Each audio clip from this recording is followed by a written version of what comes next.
Bueno,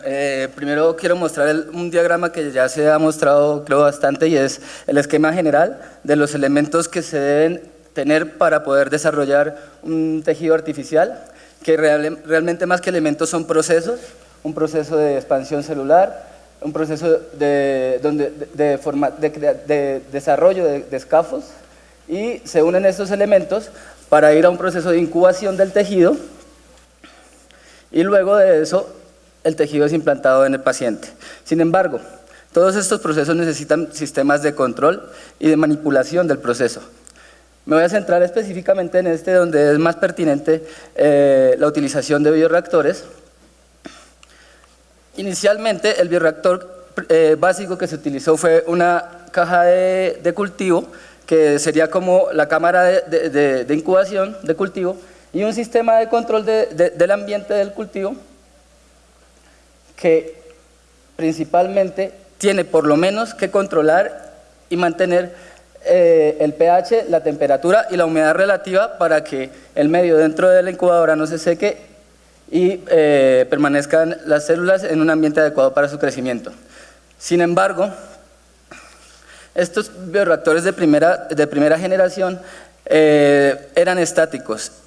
y al estudiar cómo era el cultivo de los tejidos en sistemas dinámicos, se encontró que la celularización era mejor, que la proporción o la distribución de las células en los scaffolds también mejoraba, y fue así como se empezaron a utilizar en ingeniería de tejidos ciertas configuraciones generales, entre las que están los sistemas de bioreactor por perfusión, sistema de bioreactor de tanques concéntricos, y el sistema de bioreactor tipo spinner, y también el sistema de bioreactor de fibras huecas que mencionó ayer el profesor de la Universidad del Bosque. Estos sistemas se diferencian en el flujo que proporcionan en el medio, y esas diferencias en el flujo también proporcionan diferentes señales físicas que permiten inducir ciertos comportamientos en las células vivas o tejidos que se están cultivando dentro del sistema. En el instituto del doctor Antonio Atala de West Forest, donde muestra cómo las configuraciones generales que anteriormente mostré se convierten en configuraciones particulares dependiendo del problema o del tejido que se quiere desarrollar. Ahí vimos primero un bioreactor de perfusión para válvulas cardíacas, que es capaz de proporcionar flujos que hacen que la válvula cardíaca y las células sembradas ahí reciban las señales similares o imitando las señales que recibe en vivo. En el otro lado vimos ahorita un bioreactor para vasos sanguíneos, que también es de perfusión y también manda o proporciona esas mismas señales físicas. Y en el último, un bioreactor para tejido muscular, que hace tensión en el tejido desarrollado y que precisamente entrena las células o da ese ambiente natural para que las células se diferencien y generen el sustituto. Sin embargo, esta no es la única. Bueno, los bioreactores tipo spinner también se han venido utilizando. Esos son trabajos relativamente recientes, del 2013 y del 2010, en donde los investigadores, en el primer caso, utilizaron escafos de policaprolactona y periósteo, y mediante los estímulos que da los esfuerzos de corte de la agitación, lograron inducir la condrogénesis en el periósteo. Últimamente se han venido utilizando los bioreactores tipo spinner también para cultivar células en microescafos, que después de cultivados y crecidos en esos microescafos, como en este caso, los microtejidos son juntados para crear un tejido mayor. En esto he encontrado últimamente muchos trabajos, inclusive en la Universidad Nacional otro grupo también estuvo trabajando con microesferas de fibrina, y es una proyección que se puede hacer en un grupo de nosotros, ya que, como van a explicar ahorita, estamos incursionando en la elaboración de microesferas a base de colágeno. Sin embargo, los bioreactores también no son solo necesarios para inducir esos factores físicos necesarios para la diferenciación y para la producción de tejidos, sino que también serían necesarios, como lo muestra este esquema que propone el doctor Ivan Martin, para estandarizar, para desarrollar sistemas de escalamiento que permitan controlar y monitorear las condiciones que se producen dentro del sistema para tener un sistema completamente sistematizado en donde entra la biopsia y sale el tejido para ser implantado. En nuestro grupo, y como ya lo había explicado la doctora Marta Fontanilla, hemos venido trabajando en tejido conectivo, de mucosa oral y de piel, de tejidos blandos, con resultados preclínicos que ya fueron explicados, y cuando se estaba haciendo ese trabajo llegó al laboratorio, antes de que yo estuviera en nuestro grupo, un ingeniero químico que se llama Juan Felipe Díaz, y planteó el diseño de un bioreactor para escalar la producción de estos tejidos, que implicaba aumentar las dimensiones, un sistema propio de control, o sea, sacarlo de la incubadora,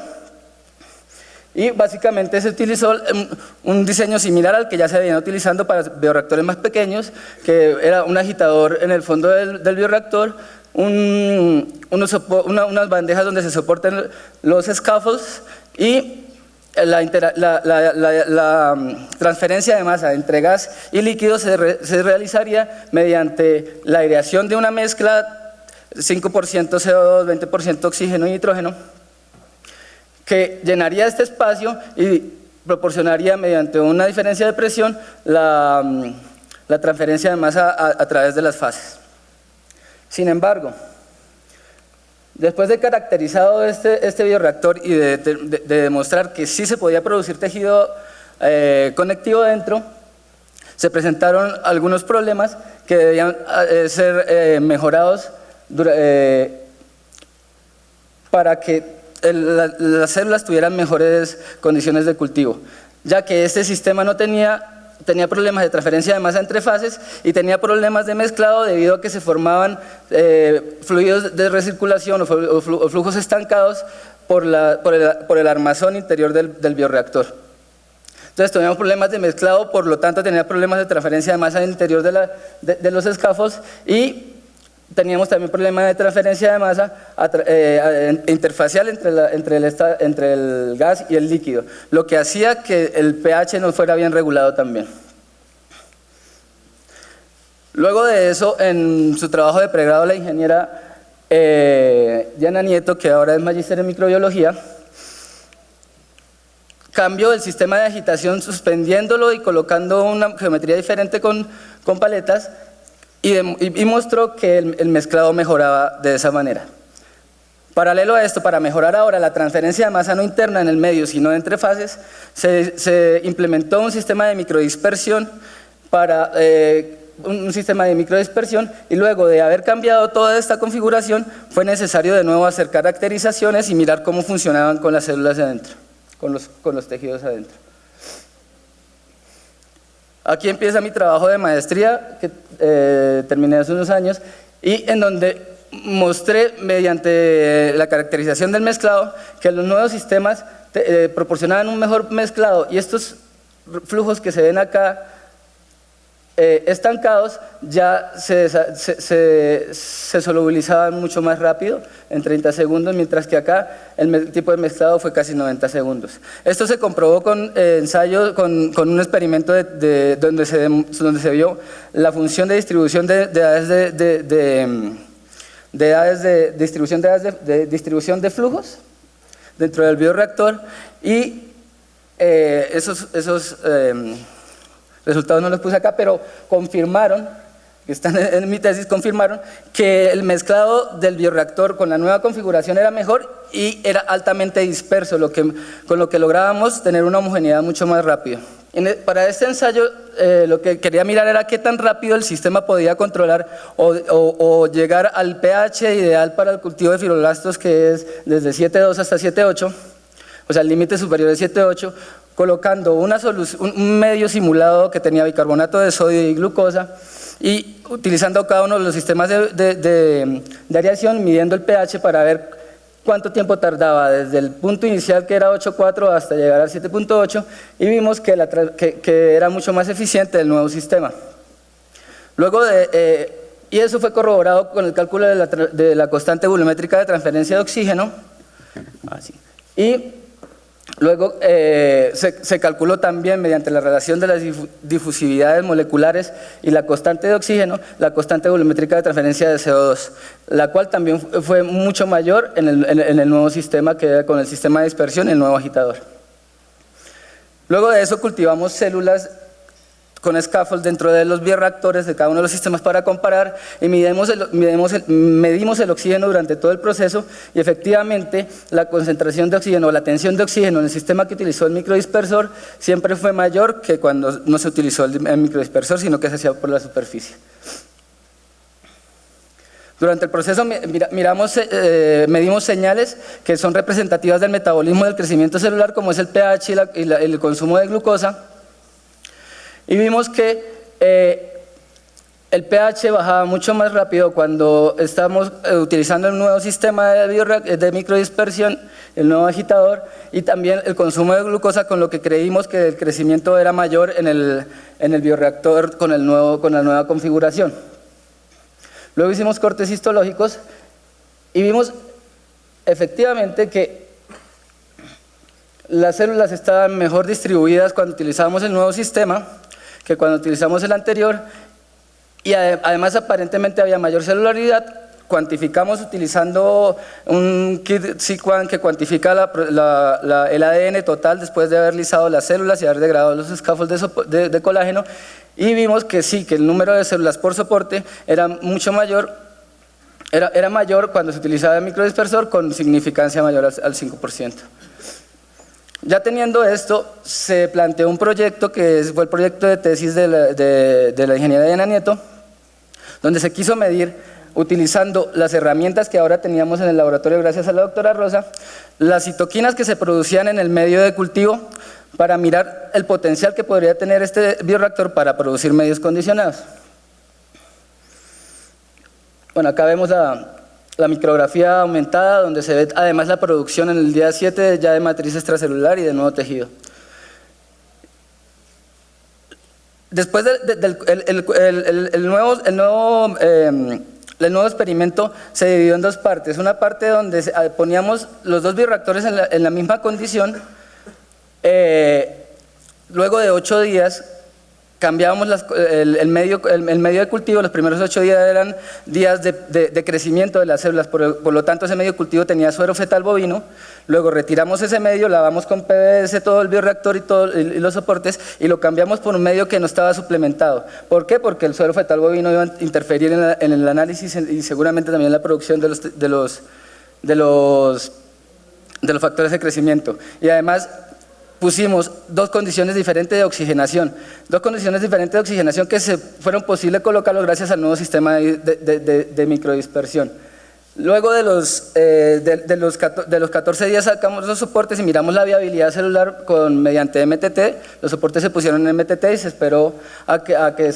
si se observaba la precipitación de los cristales de formazán, y también por microscopía confocal vimos si las células continuaban en el tejido, y si ese tejido, después de haber cambiado las condiciones a hipoxia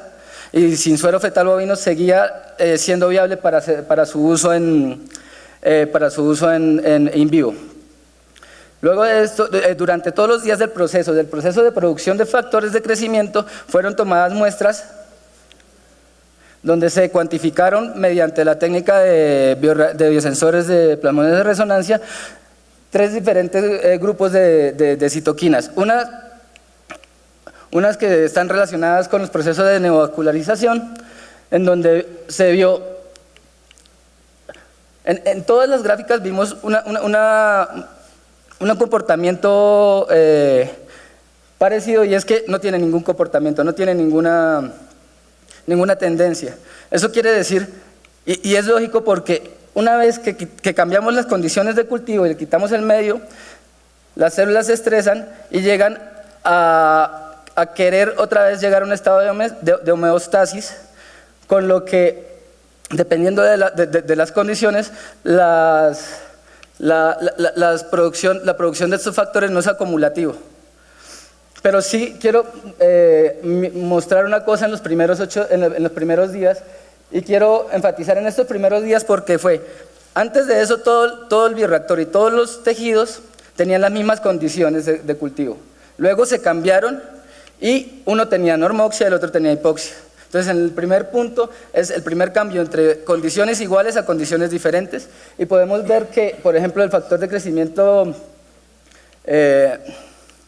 vascular endotelial, en el primer día, que es en los primeros días, que es cuando las células están más estresadas en hipoxia, se produjeron más que en normoxia. De hecho, en el primer día no aparecía en normoxia.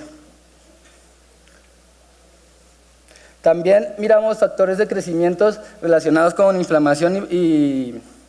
con los procesos inflamatorios, interleuquina 4 antiinflamatorio y el necrosis tumoral, que es proinflamatorio, y también en los primeros días veíamos esas diferencias, y en los siguientes días no veíamos una tendencia de acumulación, y a veces desaparecían algunos factores que antes se encontraban. Con lo que se pudo ver que el siguiente estado del sistema depende del anterior, y no hay una relación entre estas, porque es un sistema homeostático. También se cuantificaron factores de crecimiento que tienen relación con diferenciación y con crecimiento celular, y acá sí en los primeros días hubo un fenómeno interesante, y es que el factor de crecimiento epidermal logró concentraciones muchísimo mayores que en normoxia, en hipoxia que en normoxia. En conclusión, tenemos un bioreactor con un sistema de control que no es en tiempo real, pero es suficiente para mantener unas condiciones estables para poder hacer estudios, por lo menos en diferentes concentraciones de oxígeno. Que no hay ninguna tendencia de acumulación o de disminución de los factores de crecimiento, por lo que cuando uno quiere medios condicionados se deben tener control en tiempo real y monitoreo en tiempo real de lo que está pasando adentro del bioreactor. Además, esos medios condicionados se deben caracterizar cada vez y antes de utilizarlos. ¿Qué seguiría? ¿Qué se necesita para mejorar este bioreactor? Se necesita precisamente sistemas automáticos de control que me permitan hacer cambios en tiempo real dentro del sistema, y esos pulsos de cambio en tiempo real del sistema poderlos evaluar luego con la producción de tejido, del tejido mismo, y con la producción de los factores de crecimiento. ¿Por qué es interesante esto? Porque, como lo vemos acá antes, cuando después de que los dos cambiaron de ambiente, hubo aumentos significativos o diferencias significativas en algunos factores. Inmediatamente se cambió el estado de comodidad de las células, digámoslo así. Bueno, esto es todo. Muchas gracias.